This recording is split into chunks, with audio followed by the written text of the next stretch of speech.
Good evening, and welcome to this week's episode of Coach's Corner. My name is Dwayne Dwine. I go by the Mindset Coach, My name is the Uncle Junior, and I go by the consistency coach. and we are your coaches for Coach's Corner. As always, it is an honor and a pleasure to be able to share in conversation with my brother over here, brother Martin, the Uncle Junior himself, the consistency coach. So before I get into anything else, let me talk to him real quick. Consistency coach, how are you doing, bro? Man, I'm doing well today. What about you? I'm good, man. All is well. All is well. I have no complaints, and even if I wanted to, I will find a reason not to. Yeah, So because yeah, nobody don't want to hear it anyway. you know what? That is such a truth. hmm Nobody want to hear anybody complain, but people always want to hear somebody's drama. I don't. Mm. That's why people stay on addicted to social I'm media. saying Drama, drama you after trying to get drama. the golden nugget at the beginning of the show. And I ain't trying to, but if it be, it be. It be. I love it. I love it. Yep. Well, like I said, man, as always, it's an honor to be able to share in conversation with you. And I think I speak for you when I say that it is an honor for us to share a conversation with the most lavish chat in social media. So without further ado, we want to make sure that we acknowledge you by name. So good to see you and welcome to the show, Miss Crystal Everett, Miss Michelle Ray, Nick D, The Journey. Let me see who was Adrian Walthour. Good to see you. Lisa Keys. What up, B? Good to see everybody. Listen, if this is your first time joining us, make sure that you put your cursor in the lower left hand corner, on the lower right hand corner of your screen. And if it's there, go ahead and select the icon. Or if not, just look below the show notes and just go ahead and subscribe to the channel. Make sure that you share it. Make sure that you hit the like button. And then, as always, we need your feedback. So make sure that you add value to the show. Give us your insight. Give us your perspective. And as always, give us your questions as well because we look forward to them. I've done enough talking, bro, and this is not my show tonight. So I'm going to take my hands off Ah, the steering wheel. hands off tonight, right? Yes, sir. And I'm going to pass the mic to you. Well, first, even before I get started with the intro with the dialogue, I wanna say thanks again to the chat and just all of the supporters. We have people that watch us on LinkedIn and Facebook, YouTube, just different platforms. So I just wanted to take a second just to thank them for the support because I mean it's a Tuesday afternoon. It's 7 o'clock at night and there are a lot of things that people could be doing. People have families, people have husbands, wives, people they could be talking to, cleaning up, washing dishes, cooking, whatever, but the people who are here tonight are here because they're supporting us and the people who are watching, who may watch this, or may watch this, in a replay. I appreciate everybody.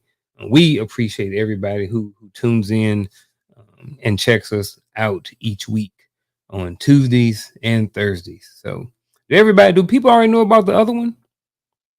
We're going to make them aware tonight if they don't know. Okay. Yeah. Okay.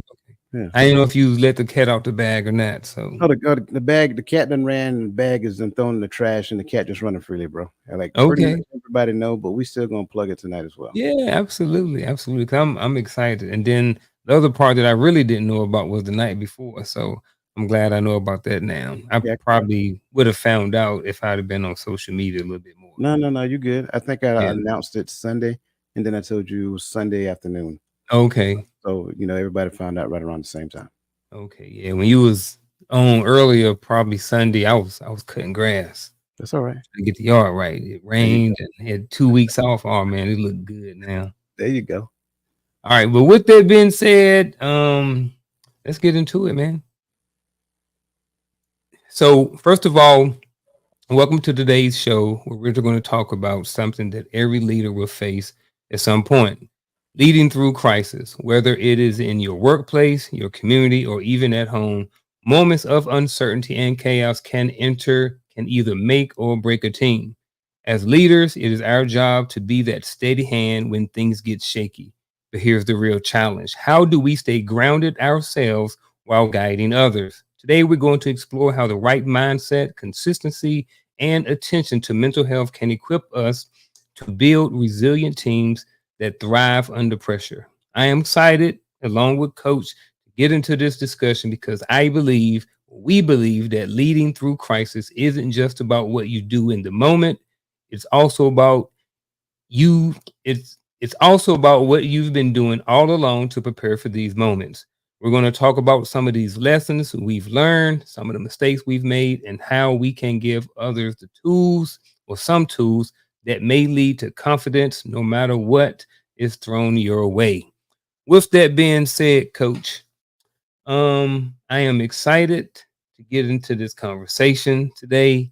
I think it's going to be a really good one because all of us at some point get into some have some sort of crisis. So, but before we even get to the first question, let's talk about what crisis is or what a crisis may look like in someone's life. So, to you, Coach, for the next couple of minutes or so, enlighten us with what do you think or what do you believe a crisis is?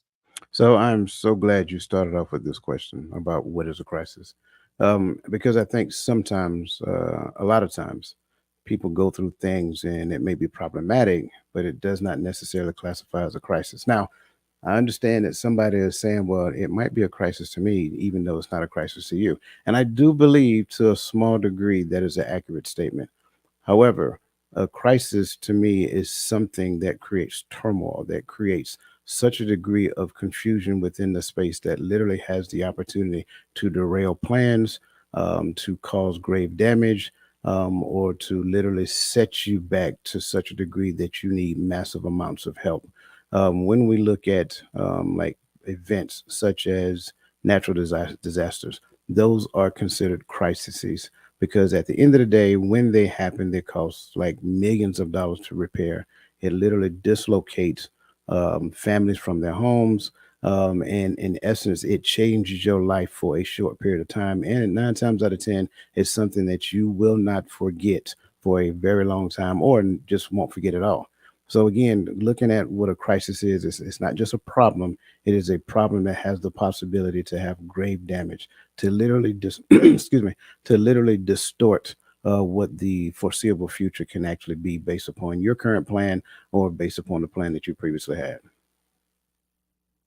So, just because my dog is sick and thrown up on the carpet, that's not necessarily a crisis. Not a crisis. Not a crisis. Not a Okay. crisis. Okay. Well, some would say that's a crisis Some because would. now I'm gonna be late for work because I gotta clean up the throw up and I gotta take the dog to the vet, and now I'm gonna miss a whole day of work and I'm not gonna get paid, and that I just used up my last day of PTO. All of that could be true. Still not a Crisis, crisis. Still not not a a crisis. crisis yet. Let me see No. if I can add more to it. I'm just playing. We'll leave it right there. Like you said, some may say that it was a crisis and some may not. Um, I think we may end up going back to, because this topic is about leading, right? Leading through crisis, being a leader through a crisis. And I'm just going to be transparent. Most of my leadership was in the military. Um, that type of leadership. I'm married now, and I'm a father now. So there's a different type of leadership here in the relationship and just being a father in general. But at work per se, I'm not a leader per se, but I think that some may still recognize me or think of me as a leader. Maybe I may present certain leadership qualities that they recognize or something like that. So I just wanted to say that there's a bunch of different types of leaders, a bunch of different types of things that people can lead, social life, physical fitness life. There's a bunch of different ways we can lead. But I wanted to start off with the first question, and it talks about, or the question is, how does a leader's mindset influence the way a team navigates crisis? Yeah. So I want to start off where you were, right? You mentioned being in leadership positions and then being a leader, and that's what I extracted from what you said intentionally, by the way, because I believe that being just because I'm in a position of leadership, that does not necessarily make me a leader, right? I am in a position of leadership, but then there should be some leadership qualities that I develop that should develop over the course of time. And so there's an old saying that I'm sure you remember, speed of the leader, speed of the team. And I think that carries a large weight when it comes down to this particular situation. Because one thing I know for certain, that in the midst of a crisis, if the leader is in a frantic panic, then so will the team be in a frantic panic. So I think when it comes down to the mindset, whether we're talking the leader or whether we're talking the team, the mindset carries a large, it weighs heavily in how the team is able to navigate the crisis. Part of that is, number one, understanding how to navigate said crisis. Like, when we were in the military, we planned for crisis. So when crisis happened, it didn't necessarily seem like a crisis. And I think that's one of the things that, and I'm sure we're going to get into that going forward, right? But in the midst of it, your mindset, being able to deal with the thing, being able to manage a situation and and regulate your emotions within the same sense, is the ways that a leader can influence a team when it comes down to navigating the crisis. But again, if the leader just go in a panic uproar, then the team is going to feel uneasy. Yeah, I get that. Especially if you have a shaky leader, regardless of where you at or um, which space you may find yourself, I think no one really wants to see or have a shaky leader. I think sometimes on jobs, people will say, "Oh man, my boss is too strict. He don't let us do nothing." But if you look at the production, a lot of times of when the boss may not be as strict, production may not be up, and that may be not something you care about as an employee, but it's definitely something that's important to the bottom line of the company. I think mindset is very key. If you look inside of the home, if you look at a traditional marriage where the man is the head of the household, and he's considered the leader in the home, that if something happens inside of the house, if someone breaks in the house, like I'm pretty sure if he's running around running for cover or trying to duck and go hide up under the bed, and he's like, "Yeah, babe, go out there, go get him." Like, we would look at that, we would probably look at this guy as not really being a leader. We would probably expect for in this situation, this traditional marriage, that he get up, he go grab his pea shooter or his bat or whatever he may decide to use for his protection or protection of his home, and go out there and do something about it. So I think mindset is very important when it comes to influence and the way the entire team navigates. We look at, when we were in the military, sometimes when we were younger, we didn't always like those very strong, stern leaders, the ones that was very good leaders. But then as we got older and we started learning different things from them, and at some point, just being transparent, I wanted to emulate, or I picked up some of those leadership qualities that they had, because some of the things that they had were very effective. And I think that just as a leader in general, a lot of times we learn leadership from a bunch of different perspective and a bunch of different leadership styles from a bunch of different people. What you think? No, I think you're absolutely right. And, just given that, that's one of the reasons why I started off from the beginning, kind of mimicking what you said. Like, you can be in a leadership position, but that does not necessarily define you as a leader. Like, what is the thing that makes you a leader? What are the qualities that you possess? Like, how are you leading this team? I'm not talking positionally, right? Because it's one thing to be able to have a position, have the title, walk around looking at everybody saying, "Hey, how you doing?" Drinking your coffee and all that great stuff. But what happens when it comes down to crisis? Like, have you extended influence to them? Like, do they believe in what you're doing? Do they believe in who you are? And will they follow you, down the hall? Let alone when a crisis hit, will you be able to corral them together, give them blocks of instruction so that they can actually stay calm and stay cool, and actually execute what you ask them to do in the midst of said crisis? Like, you can relate, going back to our deployments, Iraq, Afghanistan, wherever you've been. It was something unique. It's one thing to train in home station, but it's another thing to deploy to another country and realize they had the same objective as you did. So it's like my goal is to come home, right? My goal is to make sure every last one of y'all make it back home. So I got it, all the stuff that we was doing all the way up to this point, but this is what we trained for. This is the Super Bowl as far as we're concerned. And I got it as two different things, but I compare it to football because I think it's a very close comparison. Like you do two, like you do practice, practice, practice, practice, and practice and practice and practice. And then you crank it up. Like you turn up the intensity so that you can practice some more. And then you get them to the point. And I think we talked about this a couple of weeks ago. You get them to the point to where they get mentally exhausted. And so ideally in that mental exhaustion, they're still able to perform, so forth and so on. So that when it's time to do it in real life, it actually just muscle memory start happening and they can perform and stay calm and execute. That's what leaders do. Leaders train their people so that they can perform under pressure.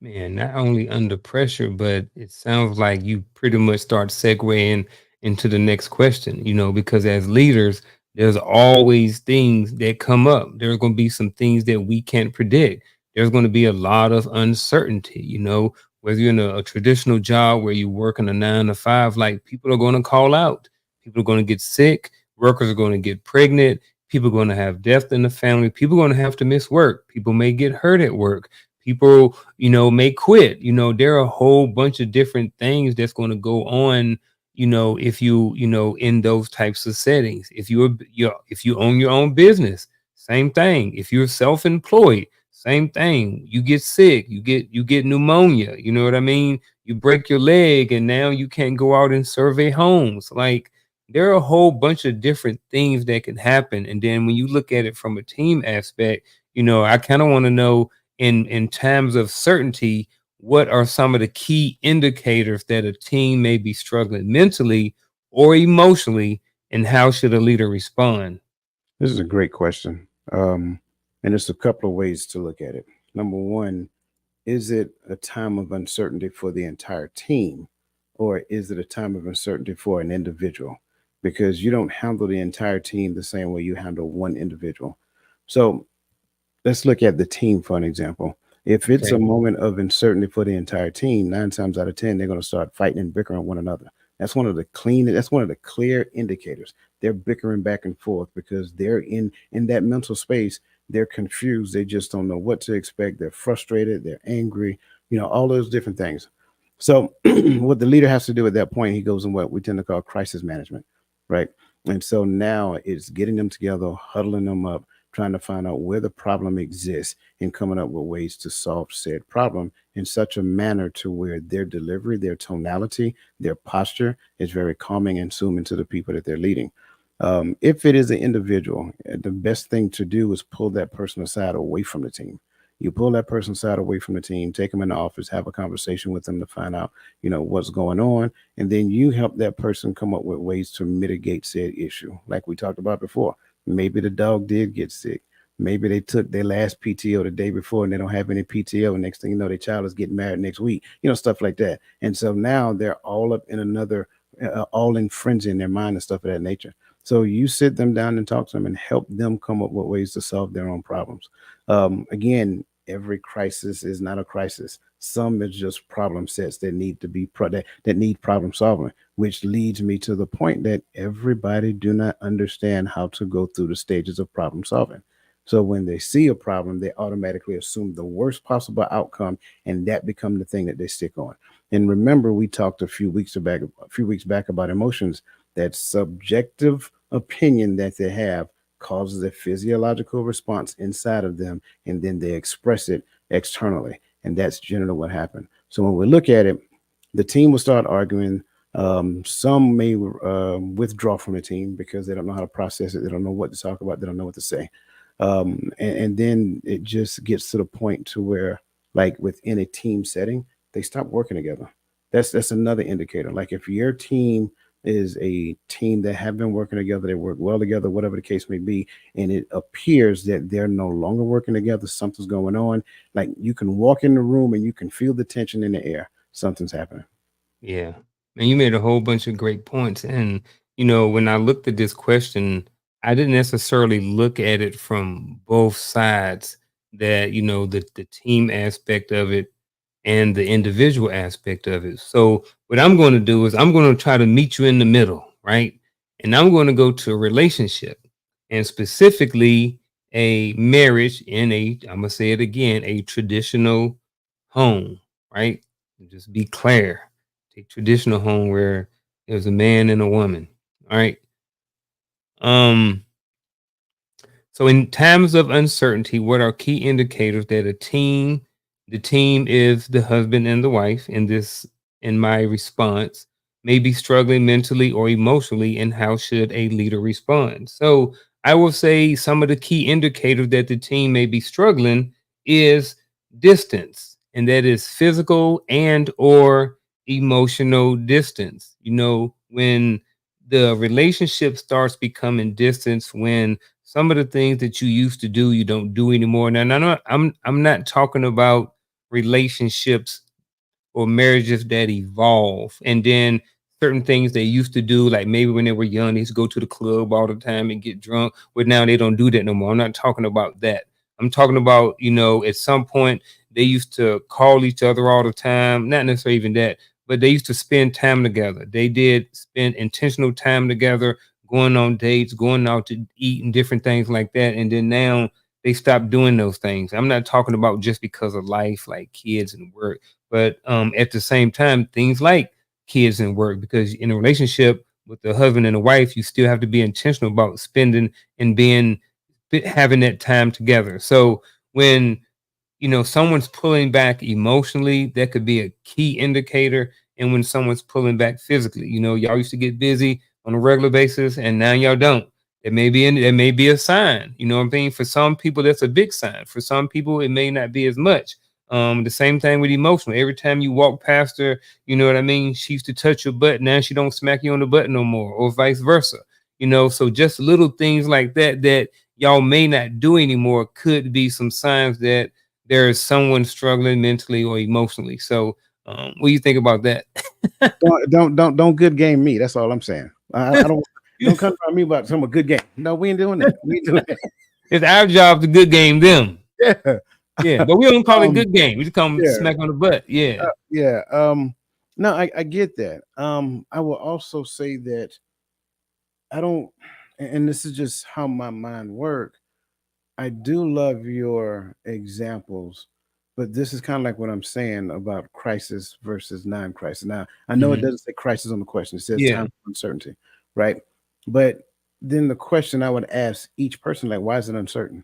Why don't you go make it certain? Why don't y'all sit down and have Hmm. a conversation? Be adults about it. Uncover what is uncertain and now make it certain. Because to Hmm. me, when you talk about two people interacting, I think that's an easy fix, right? That's just me though. Should That be. should be right, but again, like I said, what's a crisis to one person isn't a crisis to the other. So if there's times of uncertainty in a relationship, sit down, have a conversation, ask the question until we get to some type of resolution, with understanding being the goal, not trying to be right or whatever. Like I think all of these things are good, in my opinion. Like I guess I think I view problem sets in relationship as different. Problem sets in relationships to me are really opportunities. They are opportunities for those two to grow together if that's what they so choose to do. So again, if it's uncertain, okay, go make it certain. Have the question, ask the question, have the conversation, and you guys sit down and dialogue until you come to some type of understanding. Yeah, I can dig that. Hey, when when you were in, did you ever have one of those leaders that didn't really care about soldiers like mental or emotional well-being? Like, did you ever have anything like that? And like, if you did, um, I just kind of be interested to kind of know, to know something about it, because you know we both had leaders in the military, and when we were younger, we may thought they were a certain way, but then as we got older, we thought a different way. So how do leaders balance taking care of their own mental well-being while also leading others through stressful and chaotic times? And remember, we was in Iraq. Like sometimes when I was in Iraq, I was a leader. You I was, at least an E5 the first time and E6 the second time. But I'll stop talking and let you answer the question. No, no, no. You're good. You're good. As I'm looking at this and listening to your description of it, um, I do like the word balance, but I don't think it's a balance, right? I think it's a preparation, if you will. It's not whether or not the individual or whether or not I will run into a situation or whether or not we're going to have chaotic times. It's going to happen. Stress is going to happen. It is inevitable. So a leader must start working on their mental well being early and often in preparation for when stressful times happen. Not that you're expecting stressful times or not that you're expecting chaotic times, but it's almost like the notion of your cup runneth over, right? You can't pour from an empty cup. Well, you shouldn't pour from a cup at all. It should be the run over that you give away. So you prepare yourself so that when the stressful time happen, when the chaotic times happen, that's like you have enough in you. You have the resiliency to deal with them. You have the resiliency to kind of understand what they're going through. To your question, when you mention, have I ever encountered leaders who didn't care about a soldier's mental well being? I think you're talking about everybody in the Army that was in combat arms prior to OIF 1. It was not no it listen, Yeah. mental well-being was not a focal point at that particular point in time. It was all about Mm. execution. It was all about mission. It was all about work until you get the work done. Like, you would hear units say, well, family first, mission always. Sure. It was more like mission first, mission always, and family they get the leftovers. Yep. That's really what combat arms was like. Now, don't get me wrong. I'm not saying that every leader was a bad leader. That's not what I'm saying at all. I just believe that at certain points you encountered those leaders who actually understood mental well-being because they may have went through a stint, in their past. They may have had to go through some type of mental health counseling to resonate with some bad experiences that they had, or whatever the case may be. So those leaders, sure, they kind of understood the tenets of emotional intelligence and they used them in their leadership skills. But then for a majority, no. But then after OIF 1, the whole notion of PTSD, like we talked about previously, became a big sticking point. So mental well being became huge, huge. Prior to that, if something was to happen, say, for example, the worst possible case can happen to a soldier, whether it's self inflicted or just, whatever, we would do, what was it, safety stand down day? So that everybody get Oh yeah. right. You do your safety stand down day, and that was the honor After day afterwards. Right. after something But happened. Yeah. where is the preparation? Now, they learned their lesson. And so now they do a lot of resiliency training, which I think is awesome and phenomenal within itself. And I think that's what leaders must do, regardless of whether you work at Firestone or whether you work for a Fortune 500 company. You must do the level of mental well-being, the care that is needed for you in order to be prepared for when stress and chaotic times happen. I like all of that.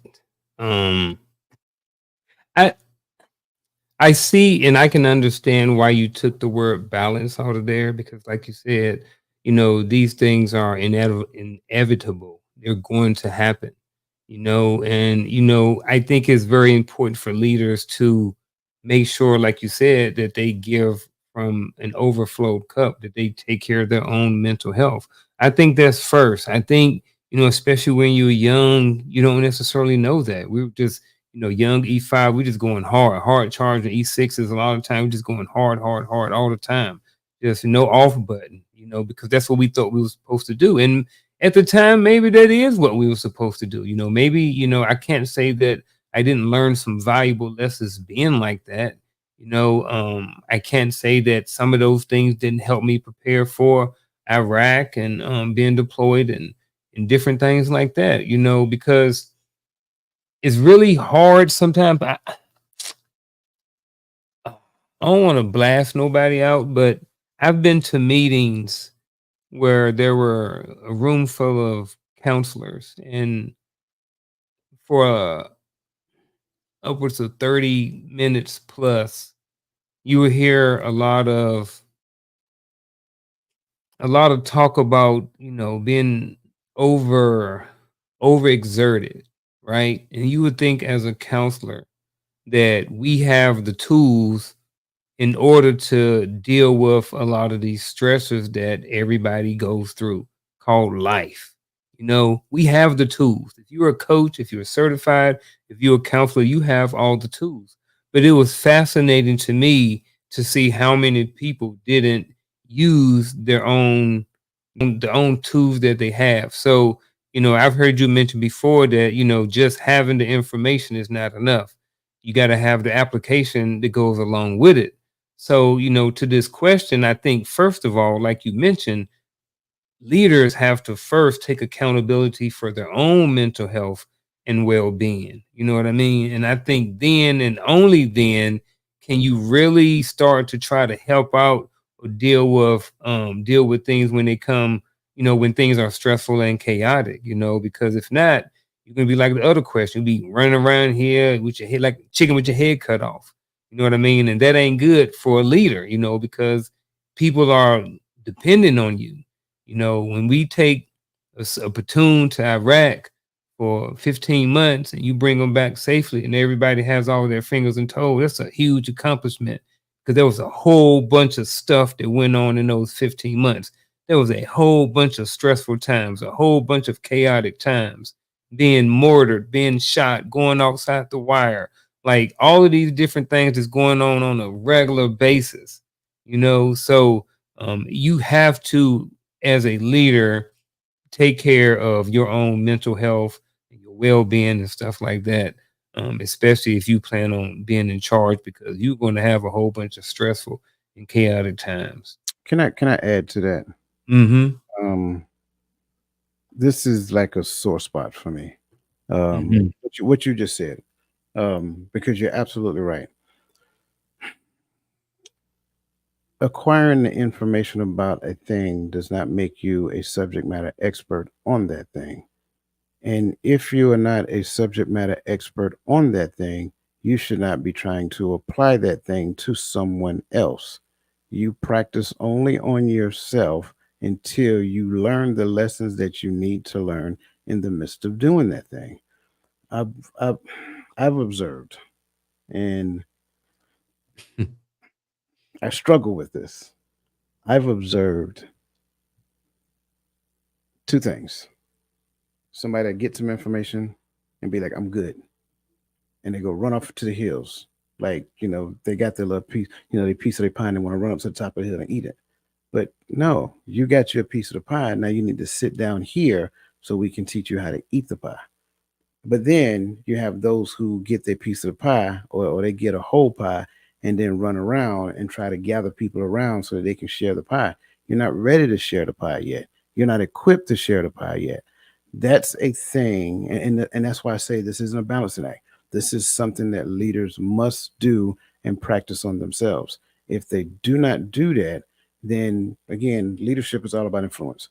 So what ends up happening is that you will encounter a situation to where you realize that you're not equipped to handle that situation alone, let alone help anybody else through that situation. So, this is why leaders must be prepared. They must do the necessary work to be equipped to lead people. And I'm not saying that leaders need to be mental health counselors, but what I am saying is that leaders need to recognize whenever someone that they're, that they're working with, I say it that way, someone needs a counselor, because too many times leaders take on a mantle that goes well beyond their skill set, and then they give some erroneous advice, and then next thing you know, that person go do it, and then they mess something up. So I just want to kind of put that plug in there.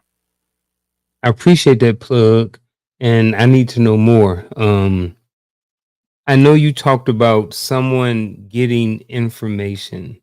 Um, how do how does someone know when they've acquired enough information or learned enough lessons to where they're at a point now to where they should start being able to give back?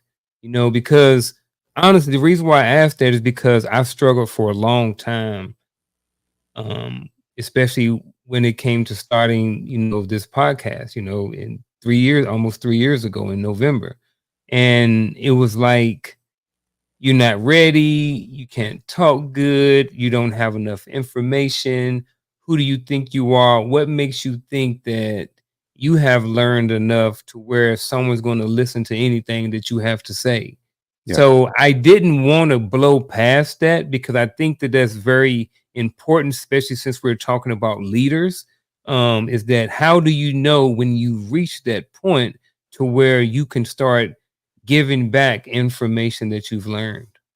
Great question. And I recall those times because I shared those times with you. Not not you feeling uncomfortable, but me feeling uncomfortable. Mm-hmm. For those people who knew during that time, like I literally thought about podcasting like almost 2 years before I even did it. And then there was a friend of mine. She kind of pushed me in, like, say you should do it. You got a lot to say. You should do it. I'm like, yeah, I don't know about that, so forth and so on. And then the next time we met, she was like, okay, what can I do to help? I was like, okay, fair enough. That was it. That was it for me. And then I started audio podcasting first before I did the whole video thing. And so my first stint was with her. Like she has a podcast and I was a guest on hers. And she was like, yo, like that was an awesome podcast. Like this is the most views I've ever had on any podcast. And I was like, I didn't, again, trying to maintain humility, right? I didn't want to assume that you had that many views just because of little old me, right? Let's just say the moons and the stars lined up that day. Nobody else had anything else to do. And they say, hey, let me Mm-hmm. listen to what they're talking about. Um, I think you prepare, right? You prepare, there's a thing called preparation, and then there's over preparation, right? And when I say over preparation, I mean that you will hit the space of preparing, feeling like I'm not ready to get started yet. However, going back to preparation, preparation is where you do the necessary work on yourself, the necessary studying, the necessary training, the necessary conversations, the necessary dialogues. Just using this as an example, the necessary dialogues, going back and forth, answering questions off the cuff without any notes, whatever the case may be. Like all of those things kind of factor in.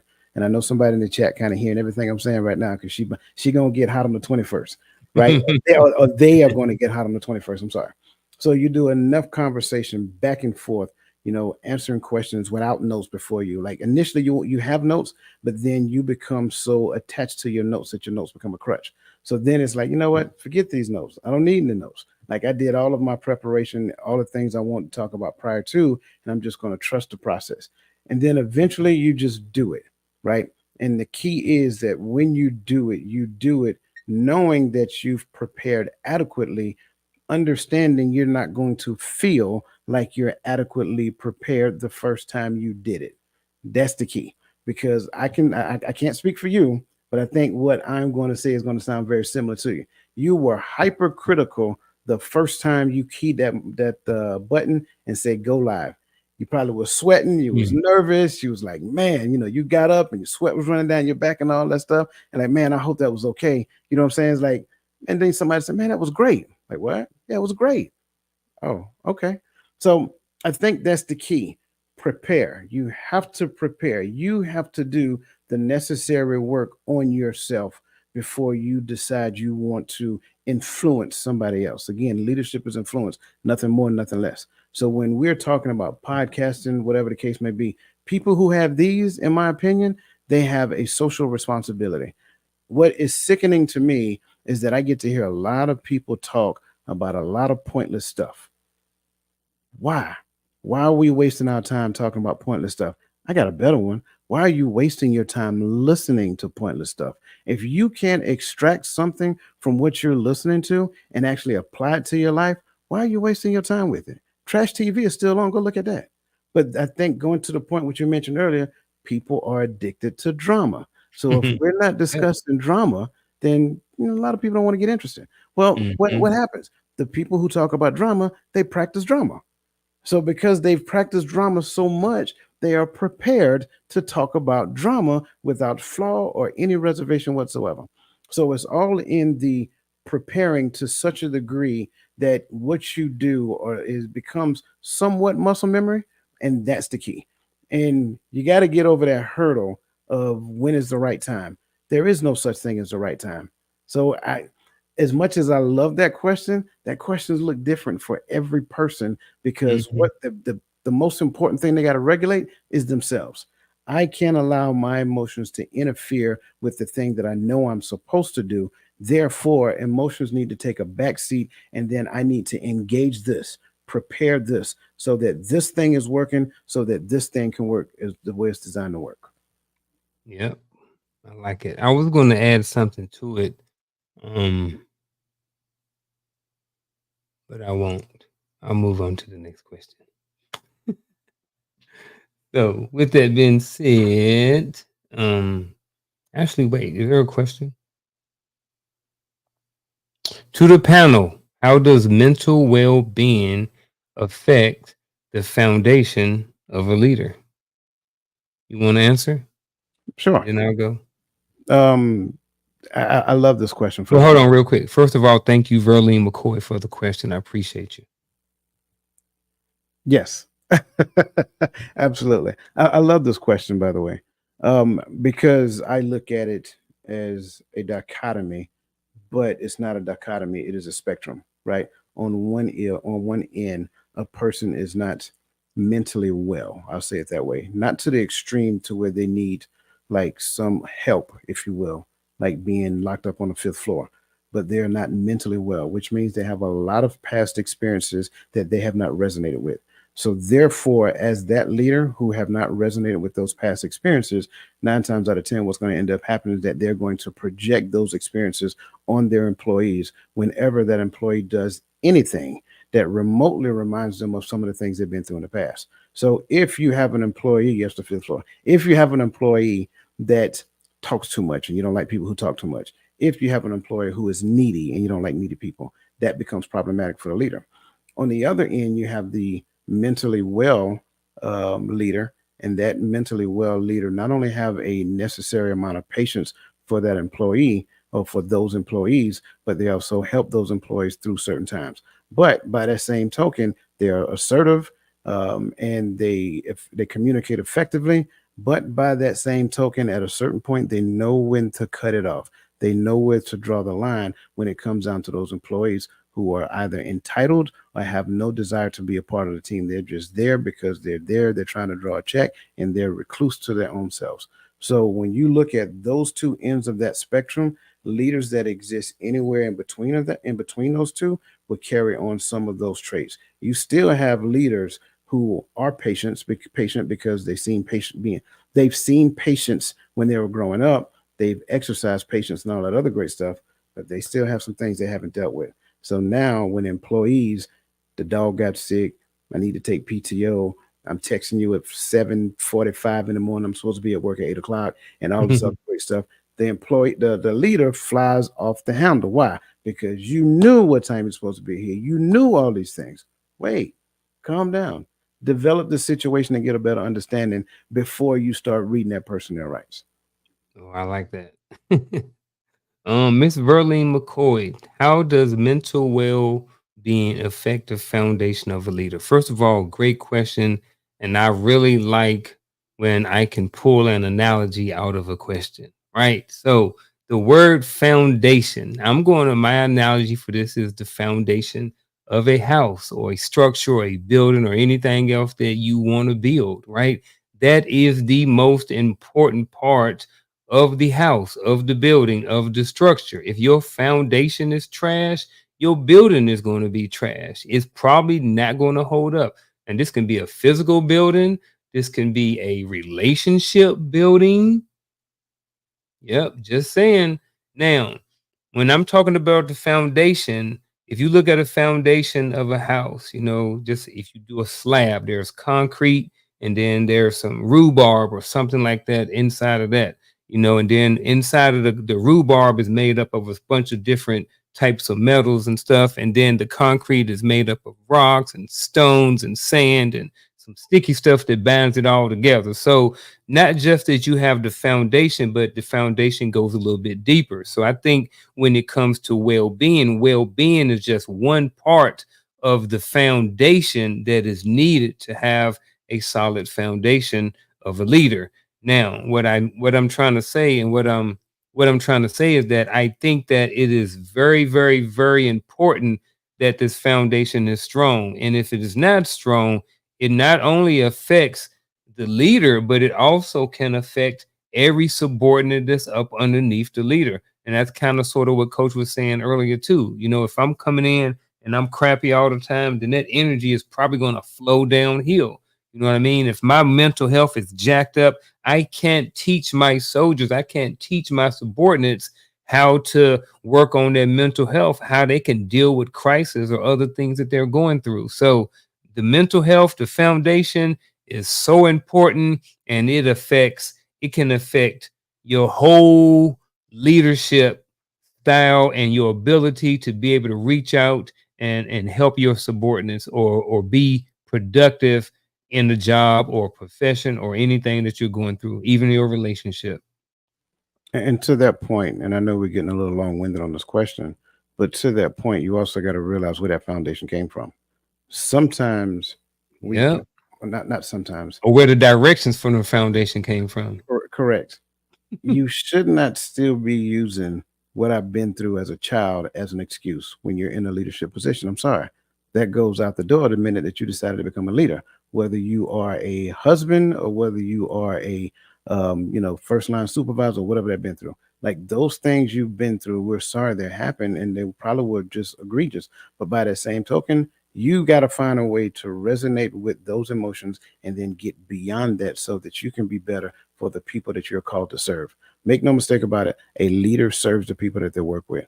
A husband serves his wife. A husband serves his kids. That's why a wife serves the husband. A wife serves the kids, right? The kids, they actually serve the parents and help them do the things they're supposed to do. That's why the mantle of leadership has been so, contorted over the years because it all sounds as though I'm the leader. I'm at the mountaintop. All bow to me. No, that's backwards. Like, no, your job is to find out what they need, resource them so that they can do the things that they need. If I am not well mentally, then I still think it's all about me. If every opportunity I'm trying to be sage on the stage and get my moment, get my 5 minutes of glory, then I need to take a look in the mirror and do some assessments. Yeah, come on, look in the mirror. That was for Shelly. She appreciate that. Um, let's just do this last question. I think we can jump on it real quick. And then we'll move into some true false or something else.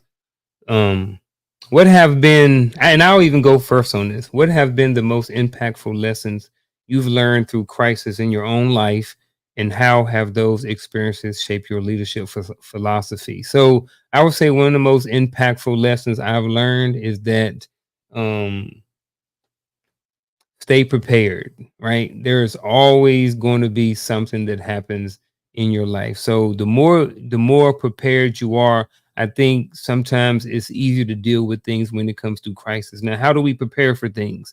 Well, by doing hard things, right? So when you do something hard, it prepares you to when hard things come. So if you do something hard, like get up in the morning and run 10 miles and you don't want to do it, that's something hard.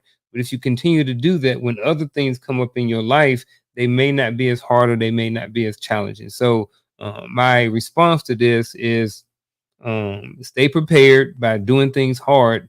And how have some of those experiences shaped my leadership philosophy? Is just let me know that at all times I need to try my best to try to stay as prepared as possible for life. I can't control everything, but I can control things um that I can control. And what I mean by that is nothing. I just start blabbering The great prophet, Honorable Mike Tyson said, everybody got a plan until they get popped in the mouth. until Yeah. exactly. And I think that's it.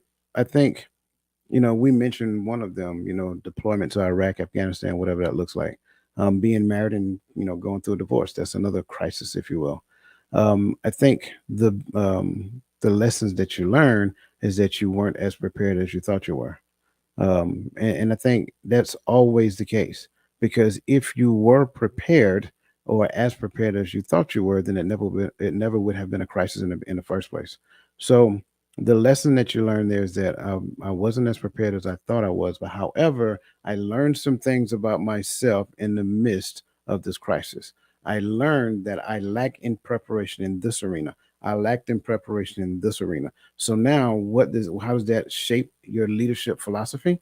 Well, that means that in the area of preparedness, you now add those things to it. The things that you found out, you discovered that you weren't as prepared. That becomes the thing that you kind of teach to some of your subordinates as a leader. That becomes the things that you teach as an adult, as a parent, as a father, as a mother, right?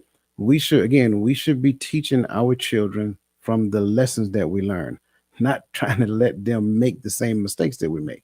So those things help to shape your leadership philosophy. Your philosophy adjusts periodically over time. And I think that's the key. If you still have the same leadership philosophy that you had 20 years ago, then I wonder if you actually learned any lessons. Yeah, your philosophy should evolve at some point. Um, Thanks. We got another question. If the leader has team members who require extra one-on-one time, counseling, etc., that it takes away from the overall objective of the team, how does the leader switch gears back to the team focus? By helping that other person recognize that my time is valuable. I don't mind sitting down working with you one on one. However, did you do the necessary work that you need to do first? Sometimes people just want you to hold their hands. I'm just going to tell you the God honest truth. When they can go do a thing themselves, they refuse to do it for one reason or the other. And then they want you to do it for them because they feel if they come to you, you can do it faster. Sure, Mm, you can do it faster. The reason why you can do it faster, because you took the time to research it, you took the time to learn it. So sometimes we just got to look at, and don't take this the wrong way, and I don't mean no disrespect when I use this phrase. We just got to look a gilt horse in the mouth and say, hey, go sit down and figure it out. Sometimes you have to be that direct with people. Go sit down, figure it out. When I come back, have a solution. And if you put it, because I think we're equipped. I want to make sure we say that. I think we are equipped as people to figure it out. And sometimes when you stop enabling a person from being that, then you put it back on them, then eventually they'll either go figure it out or they'll go to another team member. Any of those solutions is the correct answer. You probably should have went to a team member before you came to me in the first place, right? But then you probably should have tried to figure it out before you went to a team member. So I think that becomes the thing. Focus everybody back on what we're here to do. I'm not here to hold your hand 24/7. If I spend all of my time with you, I can't spend my time doing the things that I'm supposed to do. I mentioned this, man. This is probably about 2 months ago now. mhm. As a leader, you spend 80% of your time with 20% of your population. If this is one of your 20%, hmm, ish, but that's a different conversation. Because if I'm doing one on one time, and I know she said counseling, right? But if I'm doing one on one time, it's more so of how I can elevate them and make them better. Okay.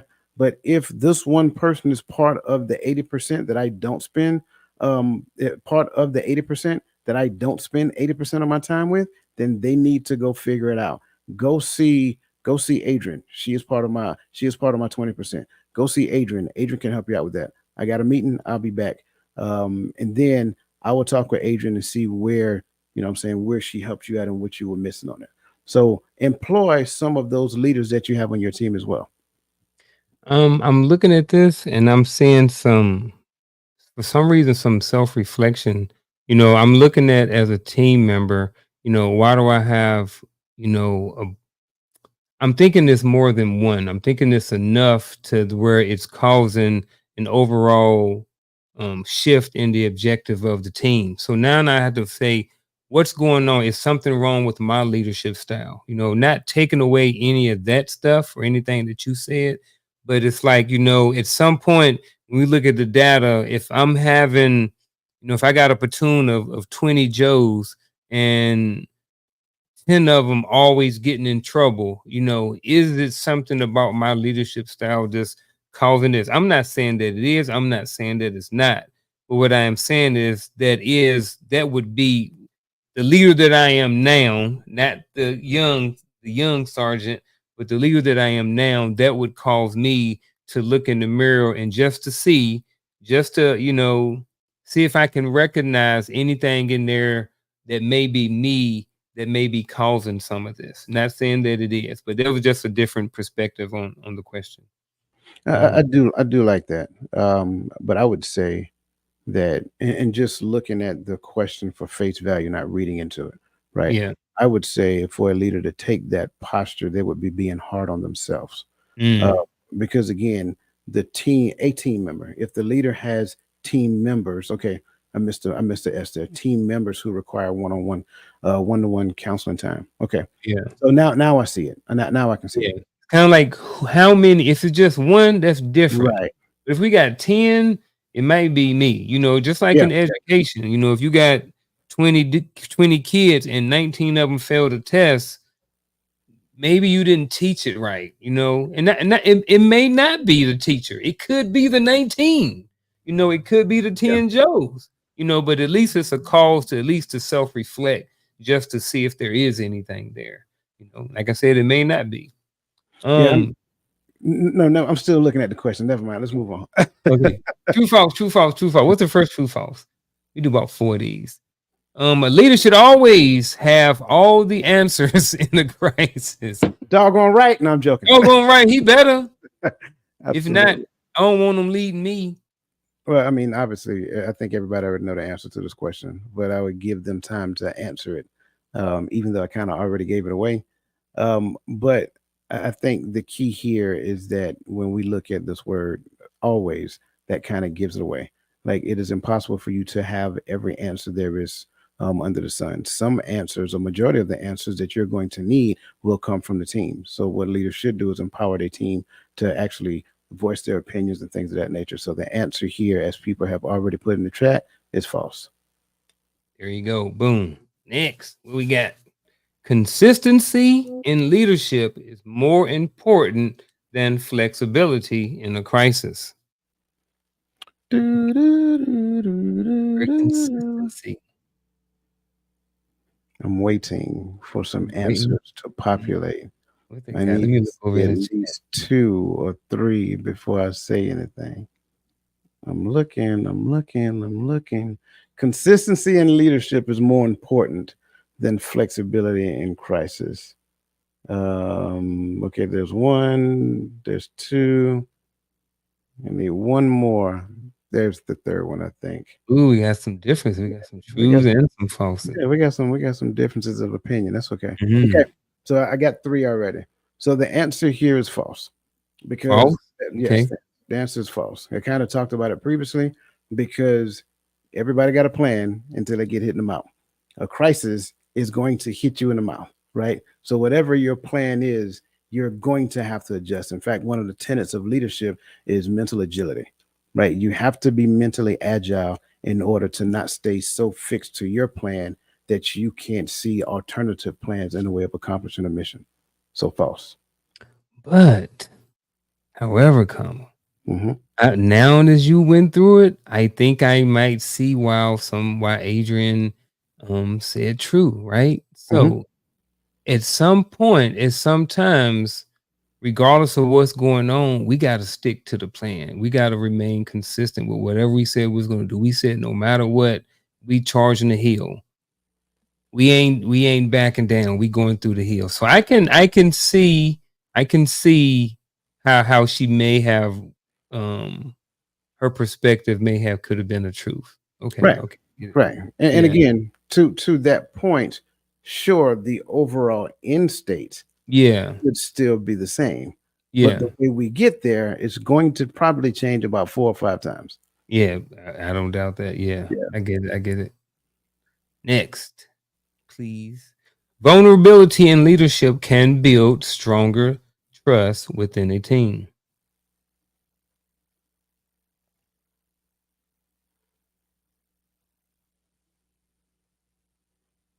Great point. Thank you for saying that, Nadella.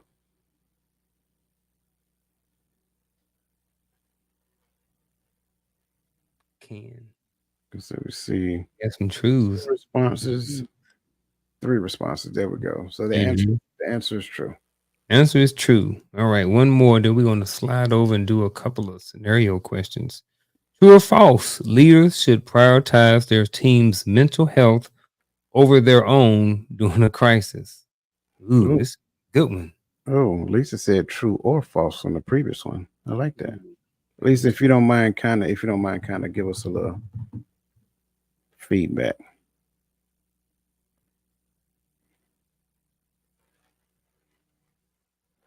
Okay, we got one answer. We got two answers. I'm interested in hearing your response to I this. know you are. Got a false.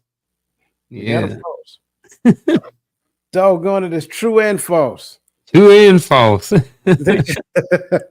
Now, seriously though, it depends on what stage they're in. So once they become a leader, then sure they should prioritize their subordinates, but they need to also focus on theirs. Again, they need to make theirs a priority. So I wouldn't even say it's not even a or thing, in my opinion. It has to be both. So you prioritize mental health as a leader, period.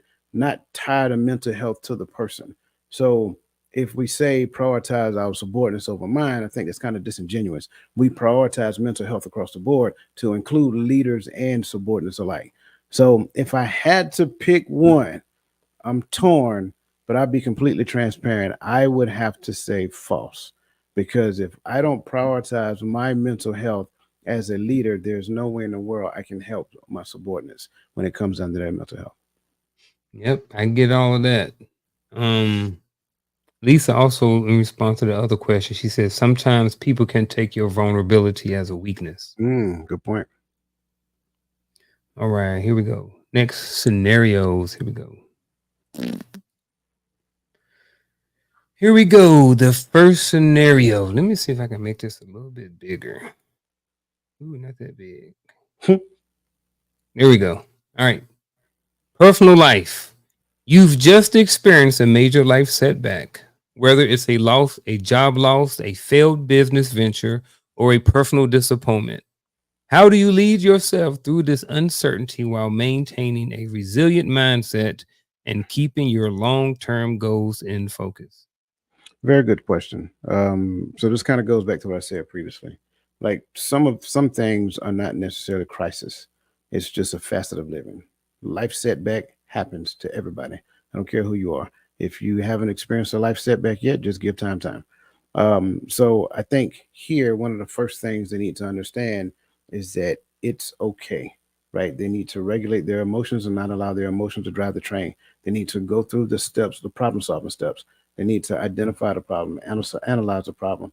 Um, yeah, I'm sorry, identify the problem, analyze the problem, come up with possible courses of action, select the course of action, and then implement said course of action. That works for every last one of these. So when you look at job loss, the problem set is I do not have a job. I cannot pay my bills without a job. Right? Am I going to go the route of unemployment, or am I going to go and hunt for a job right now? Failed business venture, got it. Again, same scenario, right? Personal disappointment, mm, it happens. So I would say that again, regulate yourself. Don't allow your emotions to start making decisions for you. Right? Make sure that you remain logically intact. Analyze go through the steps of problem solving, and then come up with the most appropriate course of action to get you to where you're trying to get to. Man, I can't deny anything that you said. So, with that being said, I'm gonna slide on over to social life. Let's see what we got when it comes down to social life. All right, social life. A close friend has been acting distant and unresponsive, and you're unsure why. This uncertainty has started. Oh, I'm sorry. This uncertainty has started affecting your social life, your social circle, and your own mental well being. How do you lead with emotional intelligence and manage this social crisis? Number one, it's not a social crisis. That part. I'm going to start there, because if I view it as a social, or if I view it as a crisis, then I will behave like it's a crisis. Again, you know how we say people come into your life for a time in the season. Sometimes we need to recognize that everybody's not going to follow us to the promised land. Some people got their own promised land. Be okay with whatever decision that they make. Once you get to the point of being okay with that, then you can move forward with your life. Trust me, that person only made room for some other great people to show up. That's all it is. Mhm. So if I stay so focused on the fact like, oh my God, Garfield don't want to talk to me anymore, boo hoo, right? I get it. I understand. If I didn't do anything, I need to search myself and ask myself, did I do anything intentionally to offend him? Did I do anything to offend him, whether intentional or unintentional? And if I can answer yes to either one of those, reach out, apologize. I believe I offended you, whatever that looks like. And then if he's acceptive, unreceptive, whatever the case may be, I don't go with a makeshift apology. I'm sorry. I'm sorry your feelings was hurt. It's not an apology, bro. You know what I'm Yep. saying? We got to kind of mature beyond those grade school apologies. Have an authentic response that actually identifies that you are remorseful for the thing that you did. And again, moving beyond that, if there is nothing that you did, again, focus on moving forward with your life and your plan. Your friend may not have necessarily been a part of that plan. Let's just call a spade a spade. So I think that is the thing. Emotional intelligence should be a thing that I have been working on long before me and Garfield became friends, right? So now that me and Garfield are friends, we behave emotionally intelligent toward each other. So if something happened, we do not hesitate to pick up the phone and say, "Hey, bro, I think I did," and I did this to you a couple of times. "Hey, bro, I think I Good did person. something, man. I want to apologize to you." Man, you ain't do nothing. So it's okay to err on the side of caution. But if they just leave and you didn't do anything, that's okay. That's their life. They're well equipped to make whatever decision serves them best. You just have to be okay with that. Man, I like that. I remember when we were doing elevated dialogue, Antoine talked about people owing the money and different things like that. He was like, if somebody owe me money and they don't pay me back, he said it just cost me $300 to get rid of them. You know what I mean? And that's kind of what I'm seeing right here. You know, Yeah, a close friend has been acting distant and unresponsive. If you know you haven't done anything, you're self-aware of your actions and stuff, and they're just being unresponsive. You know, nothing wrong with creating boundaries with yourself and realizing that this person may not be in your life for this season. That's right, fine. You know, I think it's an issue and something's not there, or you still have some maturing or growing to do. And there's nothing wrong with that. If you are still, you know what I mean, feeling if it's affecting your well-being, you know what I mean? Because I'll tell you right now, people in my life that become distant and responsive, I have zero problems with it. That's one less person I need to manage a relationship with. You know what I mean? That's more time that I don't have to somebody calling me, asking me for something. That's more time I don't have to worry about somebody giving me some negative information. So, but I'm there now and I haven't always been there. So, right. and that's with a certain level of growth and maturity and emotional intelligence to be able to manage social crisis. Yeah. Um, Here's one thing I will also add: the unresponsive thing. I get that part, but mhm. been acting distant, that could be viewed as subjective. So if Yeah, you don't very. necessarily have any relevant evidence of what acting distant look like, chances are you could have been making that up in your head. Maybe that person Mhm. is just busy with a project that they're working on that has nothing to do with you. And so your perspective of not talking to that person every day or talking to that person once a week, or you talk to them every now and then, is being acting different. Well, that might be more of a you thing than it is a them thing. So I think at all possible costs, we need to look at ourselves first, analyze our behaviors, and see where we're injecting things. The unresponsive thing, that's clear and cut. That, Yep, that's clear. That's objectivity at its finest, right there. yep. Great point, great point.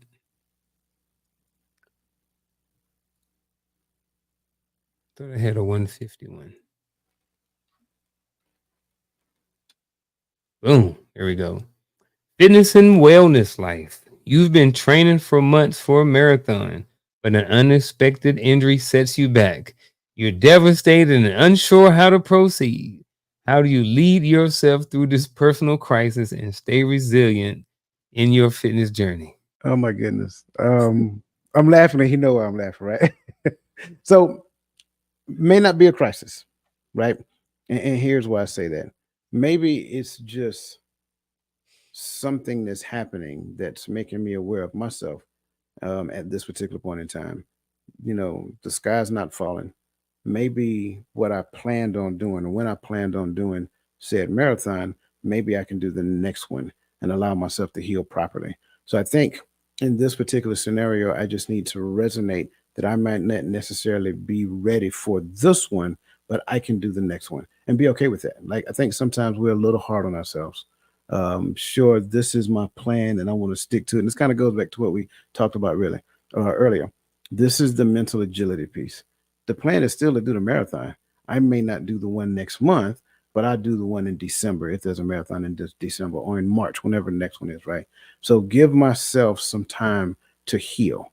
That's the biggest piece right there, because if I push through, I may run risk to injuring myself more, and then I may have to push that time to the right, maybe a year and a half now. I may get like what do you call them, shin splinters or something. Just using this as an Mhm. example, Yeah. shin splinters or something of that nature. Well, that if you guys don't know what I'm talking about, they're like love, they're fractures in your shin, micro Terminal fractures. fractures. Yeah.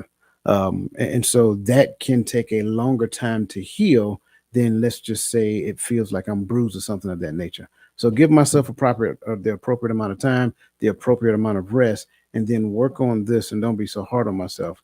Assuming that this person is hard on themselves. There's nothing wrong with that. And then, be around, continue to follow, continue to, stay abrupt, but make sure that you're not so engulfed in that environment to where their excitement about what they're doing causes you anxiety. That's another Yeah. thing.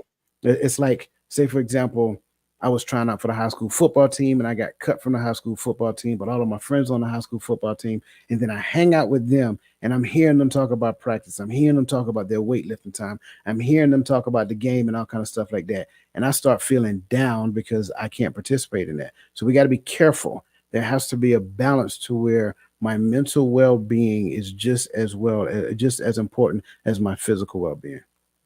Man, I am in week 11 of training for my marathon. If something devastating happen and I can't proceed, I am going to have a personal crisis. I'm just letting everybody know. No, I'm not. But to answer this question, um planning, having a solid plan is one thing that can help. My plan is to do a marathon before I turn 50. I'm 48. I'll be 49 in December. I have this already built in my plan already. I have injury setback. I'm just like, if I don't get through this year, my marathon is November the 16th. If for some reason it doesn't happen and I get set back, then I have, like you just said, I can do it next year. I can get rest, I can get healthy, I can get rid of all my ailments and pains and different things like that. And then I can proceed and go through to the next level. So it's about being proactive, even in your planning in life like that. So planning for things to happen, because crisis is going to come. Like Coach said, this ain't really a crisis. However, certain things are always going to come up. There are going to be obstacles in the way that's going to stop us and that's going to set us back. Uh, Last question.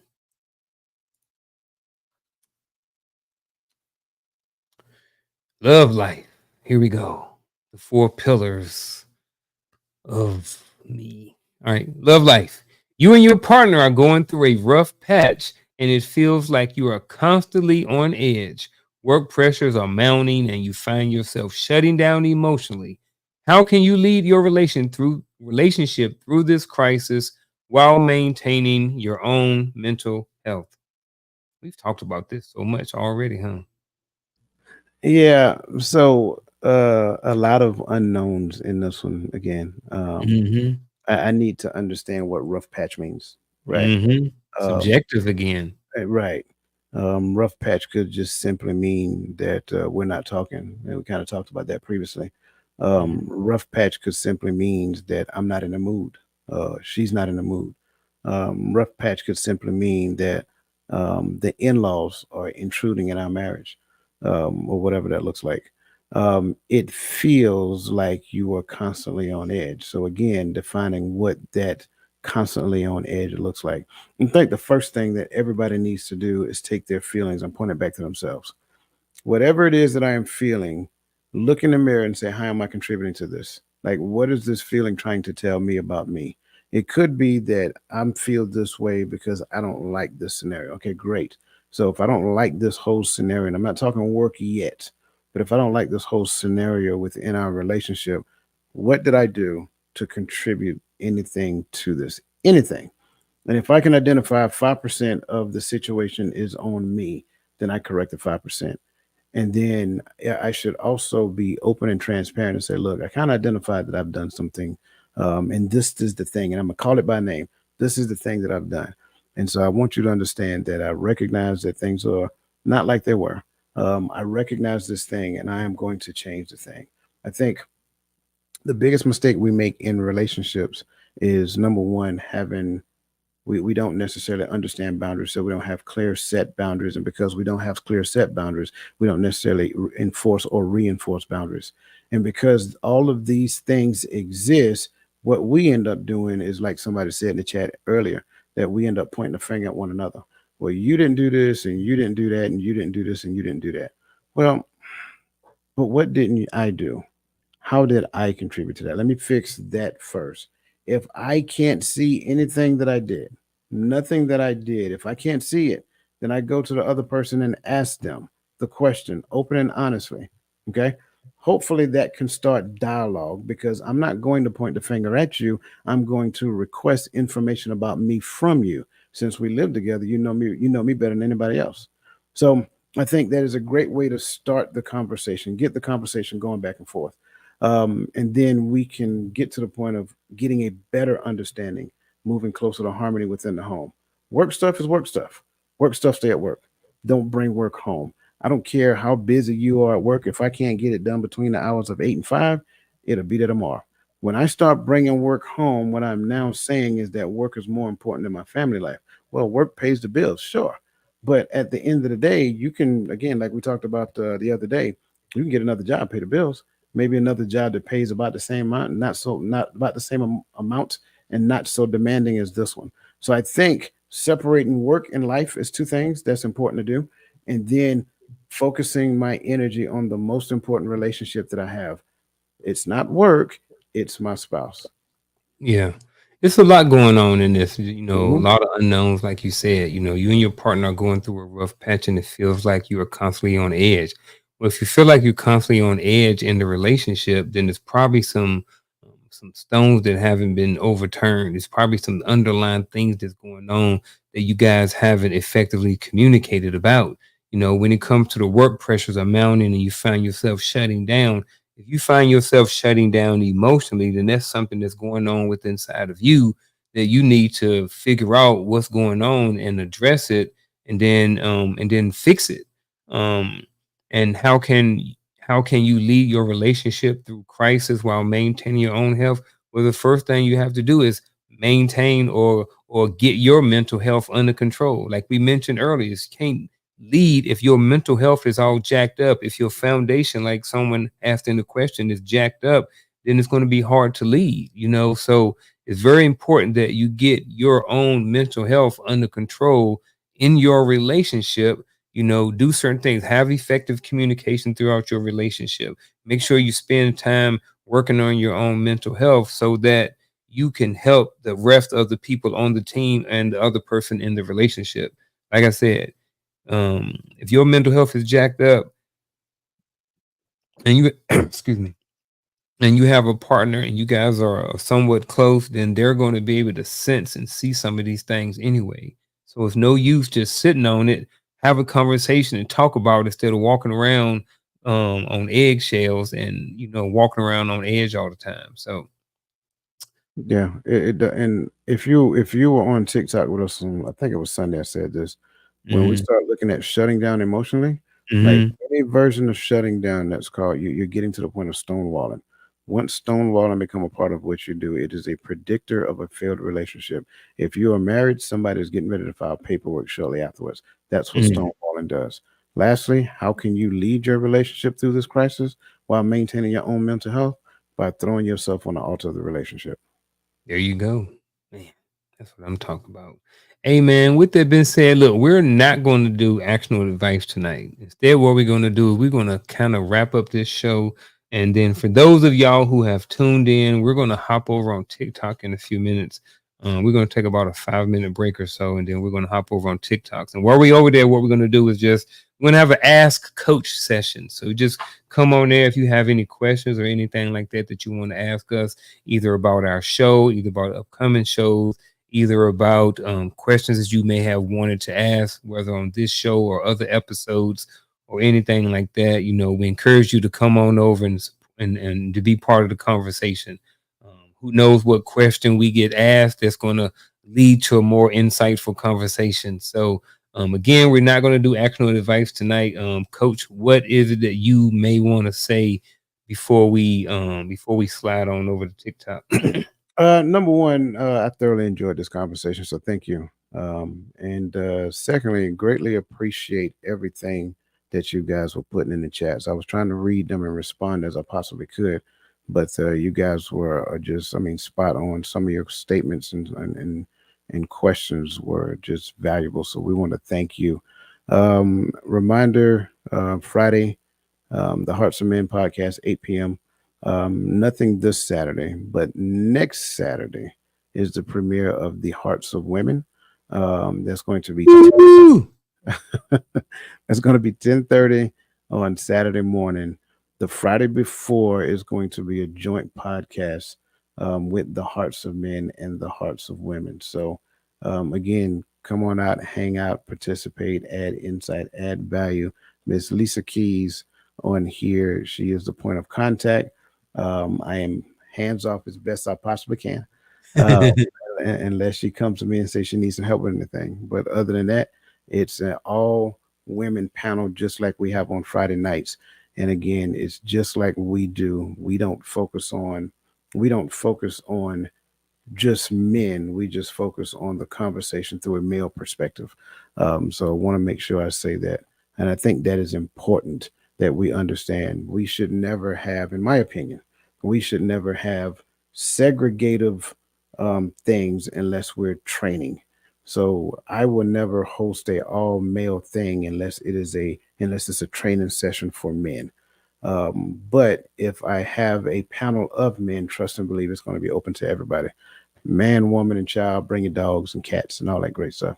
So with that being said, man, I greatly appreciate. I thoroughly enjoy these conversations. I just want to make Yeah. sure I said to you, bro, because you add so much value that it's just unspeakable. Mm. Charlotte Jordan said, "Awesome. I think she's looking forward to the Hearts for Women podcast." That's what I'm talking about, Miss Jordan. Yeah. So yeah, she always tuned in. She always in the background and stuff like that. So with that being said, right now I have 8:22 p.m. So what you say, 8:30? 8:30 it is. All right. Look, folks, I gotta get up at 3:30 in the morning and go run. I ain't gonna be on there all night long. I'm gonna be on there for about 30 minutes. I might give y'all 31. But I gotta get in bed because I gotta get up in the morning. I get up pretty early. So with that being said, we just say all hearts and minds are clear. If all um, hearts and minds are clear, there you go. yeah, yeah. But gentlemen, ladies, everybody who's tuned in tonight, appreciate you for being here. Appreciate you taking out your time. Appreciate you letting us go a little bit longer tonight. We're gonna, like I said, we're gonna be over on TikTok on Coach's channel in 7 minutes. So see you over there. And with that being said, we are out.